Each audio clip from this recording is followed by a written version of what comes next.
ఈయన కూడా ఎన్కన్వెన్షన్ లో ఎంప్లాయ్ అనమాట. కనీసం వాళ్ళకి మాకు ఇంటిమేషన్ లేదు సార్, రేపు మా పిల్లల పరిస్థితి అండి, ఇప్పుడు అక్కడ ఎత్తుకోవాలి అని చెప్పేసి ఇంత అర్జెంట్ గా అయితే ఫీల్ అవుతున్న పరిస్థితి. ఇంటిమేషన్ ఉంటే ఒక నెల రోజులు ఇంటిమేషన్ ఉంటే మాకు కూడా సార్లు ఇచ్చేసి మేము బయట ఎక్కడ డ్యూటీలు చేసుకుంటాం, ఈఎంఐలు కట్టుకుంటారు, రూమ్ రెంట్ కట్టుకుంటూ ఉన్నాం. వేరే ఇప్పుడు మా వరంగల్ చర్చి ఉంటాను, ఇప్పుడు ఎక్కడ ఉండాలి?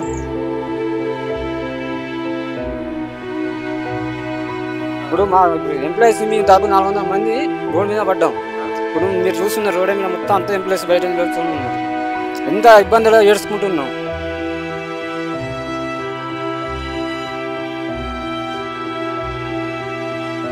ఒక ఆఫ్టర్ 10 years నుంచి ఇన్కమ్ తీసుకున్నాడు, ఆఫ్టర్ 1 month శాలరీ పే చేయలేడా? నాగార్జున గత అతని చేతితో ఇప్పిస్తాం, మళ్ళీ దీని మీద తిన్న డబ్బులు కూడా కక్కిస్తాం.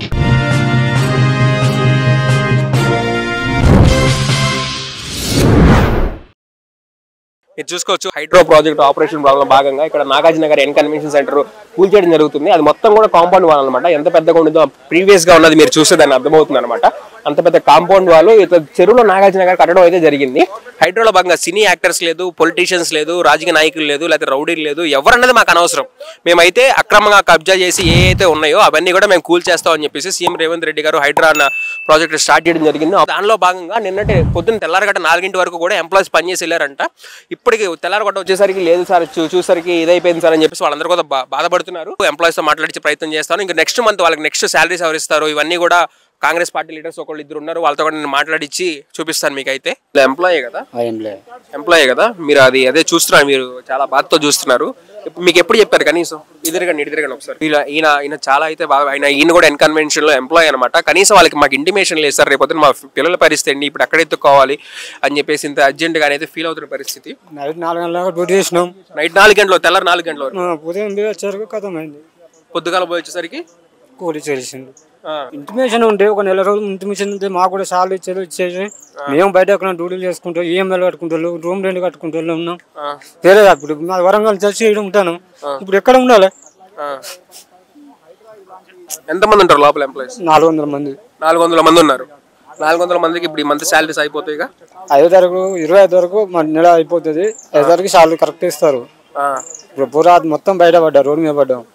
అది అండి, చూసారు కదా. కనీసం ఇంటిమేషన్ లేకుండా కనీసం సార్ రేవంత్ రెడ్డి గారు గవర్నమెంట్ ల్యాండ్ అది రైతే, మేము కూడా మేము అడిగే హక్కు ఉంది చెరువును ఆక్రమించడం వల్ల.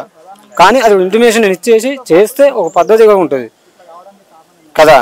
పద్ధతిలో ఏం ఇంటిమేషన్ ఇవ్వకుండా డైరెక్ట్ అప్పుడు కేసీఆర్ చేసిన అప్పుడు చేస్తే అయిపోవు కదా. రేవంత్ రెడ్డి చేస్తుంటాను కాదంలో బాగానే మంచిగా చేస్తున్నారు, కానీ ఇంటిమేషన్ ఇవ్వాలి కదా. ప్రభుత్వమే ఫస్ట్ పర్మిషన్ ఇచ్చారు, ప్రభుత్వమే కూల్ చేస్తుంది. అప్పటి ప్రభుత్వం ఎందుకు ఇచ్చింది పర్మిషన్? ఆఫీసర్లు ఎవరున్నారు, వాళ్ళ మీద చర్యలు తీసుకోవాలి కంపల్సరీ. ఇప్పుడు మా ఎంప్లాయీస్ మేము దాదాపు 400 మంది రోడ్ మీద పడ్డాం.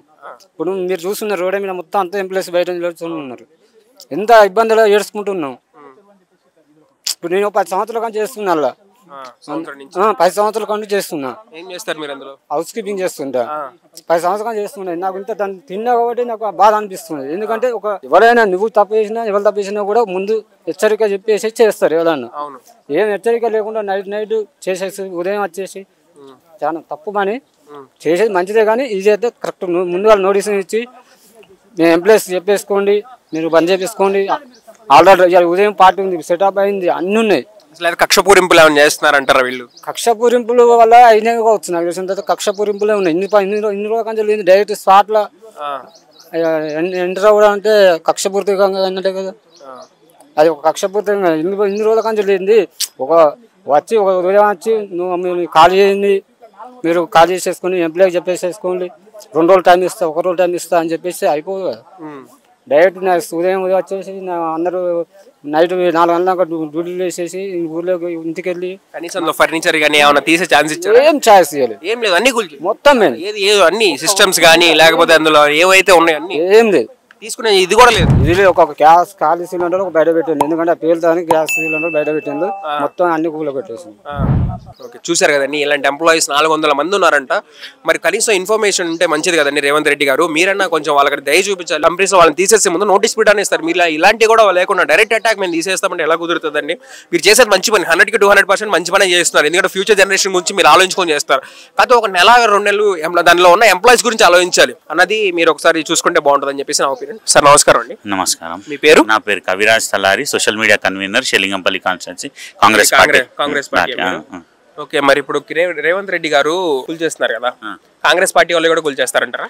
ప్రతి ఎక్కడైతే చెరువులు కబ్జా అయినాయో ఖచ్చితంగా హైడ్రా కూల్స్తుందండి. మీ పార్టీ ఎవరైనా సరే, ఆ పార్టీ ఈ పార్టీ అని కాదు, భేదాభిప్రాయం ఏం లేదు.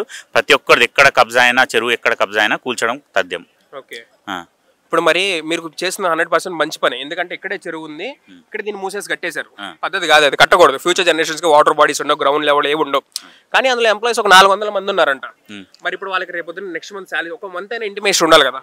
ఇంటిమేషన్ 10 సంవత్సరాల క్రితం ఇచ్చారు నాగార్జునకి, ఒక 1 మంత్ కాదు, 10 years బ్యాక్ అతనికి నోటీస్ ఇచ్చారు.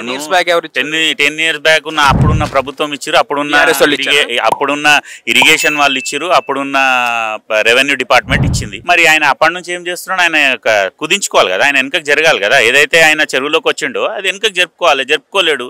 ఇన్ని సంవత్సరాల నుంచి టీఆర్ఎస్ ప్రభుత్వం ఆయన దగ్గర డబ్బు తినుకుంటే వాళ్ళు కామున్నారు. కాంగ్రెస్ ప్రభుత్వం అట్లా కాకుండా అక్రమ నిర్మాణం తొలగిస్తున్నది కరెక్టే. కాకపోతే ఇప్పుడు వీళ్ళకైనా, ఇప్పుడు మీ ప్రభుత్వం వచ్చింది, కొత్తగానే వచ్చింది. ఇప్పుడు వచ్చి రాగానే మొదలు పెట్టి మేమంతా చేసేస్తామంటే ఒక నెల అయినా వాళ్ళకి టైం ఇవ్వాలి కదా. టైం ఇచ్చారు కదా, అప్పుడు ఇచ్చారు. ఓకే సార్, ఇప్పుడు మీ ప్రభుత్వం కొత్తగా వచ్చింది.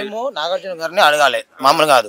నాగార్జున గారు ఇప్పుడు అతను చేసిన 10 సంవత్సరాలు తిన్న డబ్బులు ఒక్క నెల పేమెంట్ చేయలేడా?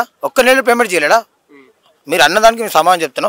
ఒక్క నెల పేమెంట్ చేయలేడా? ఒక్క నెల పేమెంటే కాదు, గత 10 సంవత్సరాల నుంచి ఏదైతే ఇన్కమ్ ఈ ల్యాండ్ మీద తిన్నాడో ఆ ఇన్కమ్ తీసుకెళ్లి గవర్నమెంట్కి ఒప్పజెప్పాలి. లేదు అంటే ఇంటి మీద కూడా ధర్నా చేయడానికి రెడీగా ఉన్నాం మేము. ఇదే కాదు, దీని మీద తిన్న 10 సంవత్సరాల ఇన్కమ్ గవర్నమెంట్కి ఒప్పజెప్పాలి. ప్రజెంట్ ఉన్న గవర్నమెంట్కి ఒప్పజెప్పాలి. ఒప్పజెప్పని ఏడలా ఈ నెల జీతం గురించే ఇబ్బంది పడుతుంది అంటున్నారు మీరు. 400 మంది ఇవ్వాలి. 400 మంది శాలరీకి ఎక్కడి నుంచి ఇవ్వాలి?